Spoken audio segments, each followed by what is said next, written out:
I want to follow the money briefly. It just seems to me that looking at this, we're at war, and sometimes we don't approach it that way. And when you see, I believe our homeland's been invaded. When you see the rise of homegrown terrorists, the lone wolf and so forth, who have been radicalized through social media and the internet, I believe our borders have been breached. I think that we're at war, and I think we've got to face up to that reality. But I want to talk about the financing of this. Mr. Zarate, to start with, we saw ISIS grow very radically early and rapidly through the use of oil resources, selling antiquities, and in other parts of the world we see the illicit trade of wildlife and so forth. What can we do? I mean, you were the first undersecretary that really attacked this, I believe, and what I'd like to get at is, what are the loopholes? What are the ways that we can track the money and actually fight them through the financial ways that we can, and also limit their use of established financial systems throughout the world? Senator, great question. And they both link, actually, because I think one of the things that we were slow to realize is that in cutting off terrorist funding, which is essential to cutting off the lifeline for these groups to give life to their programs, to have global reach, you have to actually treat it like a war. And especially when these groups are holding territory, holding resources, have populations and even financial institutions at their command, we actually have to find ways of physically dislodging them. And that's what's been so effective over the last year plus. We've dislodged them from their control of territory, oil resources, hit their mobile refineries. We've even begun to hit them physically, their cash centers. We've seen these videos of the U.S. military blowing up these cash centers and the cash flying up in the air.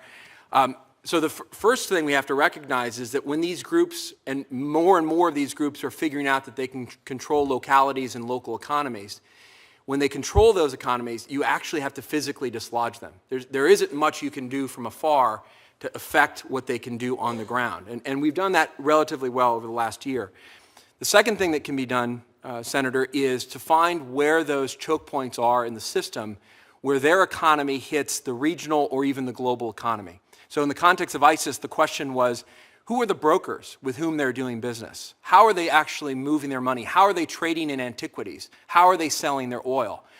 Where are the money service businesses that they're operating? What money service businesses or banks are they using in Mosul or even Raqqa or Sirte to actually move their money? And so finding what those choke points look like is essential. And frankly, intelligence is key to that. And I think we were a bit blind to how this emerged. We've gotten much better. Have we focused the resources needed to really do what you're saying there? I think we have now. I think with our departure in 2011, in all honesty, I think we blinded ourselves to what was emerging. We had seen with the terrorist financing tracking cell that we'd established in Iraq, how al-Qaeda was using some of the same mechanisms that ISIS eventually used. We dismantled that capability, and we've been playing catch-up ever since. And so I think it's important to realize that the long pole in the tent here is intelligence and information to understand where these groups, be they the groups and militias using wildlife trafficking or drug trafficking or oil smuggling, whatever it is, how they're actually running the economy, how they're linking to the formal financial system. Once we know that, we have a set of tools that can begin to shut that down and begin to constrict their ability to raise and move money. Thank you. Mr. Ambassador, I have a question about Europe. How do we coordinate with our allies in Europe? We see a lot of activity over there. We know that Brussels is a haven for terrorist activity and so forth, and is being exported to this country through Europe. General Breedlove even said that Putin is involved with the radicalization and the weaponization of the refugee problem in Eastern Europe. What can we do, and how would you advise the incoming administration to coordinate with our allies in Europe to fight this? Our coordination with our European partners tends to be pretty good. Our problem is the coordination within Europe itself between different European partners. Intelligence gathering is not a European, that is EU, competency. It's a national government one. And for that reason, and because of the nature of intelligence work, many of the services are not fully trusting in one another. In some ways, they're still more in the Cold War era than we are at this point. Europe never had the 9/11 galvanizing experience that we did, and as a result, it has never spent the money on law enforcement, on intelligence, on border controls that we have. I think that the new administration should engage vigorously with the Europeans and push them hard, and this needs to be done at a very high level to integrate more effectively. I know the current administration has pushed this issue and has offered them various kinds of technical assistance so that they can integrate their many different databases more effectively. But I have to tell you, it's going to be rough sledding because Europe has an awful lot of issues on its agenda right now.